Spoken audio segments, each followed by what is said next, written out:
जब स्वर्ग में शंख नहीं, चीखें गूंज रही थी, जब इंद्रासन खाली हो चुका था और देवता छुपकर अपनी जान बचा रहे थे, तब एक नाम पूरे ब्रह्मांड में गूंज रहा था, मेघनाद। लेकिन सवाल है, एक राक्षस इतना शक्तिशाली कैसे बना कि देवता भी उससे डरने लगे।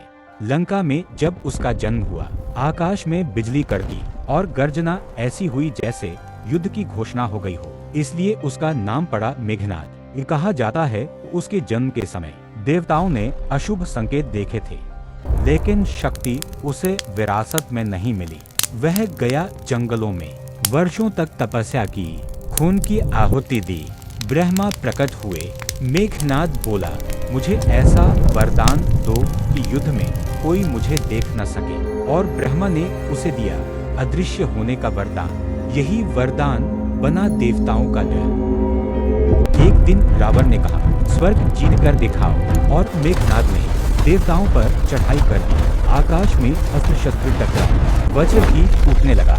देवराज इंद्र स्वयं युद्ध में डूब गए। लेकिन अचानक आकाश में सन्नाटा छा गया, क्योंकि शत्रु दिख ही नहीं रहा था। इंद्र का वज्र खाली हवा में गिर रहा था, और तभी एक अदृश्य बाण सीधे इंद्र के वक्ष में लगा। इंद्र गिर पड़े, स्वर्ग कांप उठा।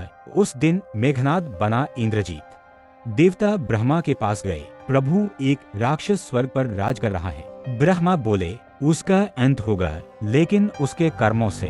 यह वाक्य रहस्य छोड़ता है। मेघनाद जानता था, ये साधारण युद्ध नहीं, वह यज्ञ करता है, क्योंकि जब तक उसका यज्ञ पूरा ना हो, उसे कोई नहीं हरा सकता। अदृश्य मेघनाद, लक्ष्मण युद्ध में डटे हुए। अचानक शक्तिबान लक्ष्मण भूमि पर गिर पड़े। वानर सेना रो उठी, राम की आंखों में आंसू।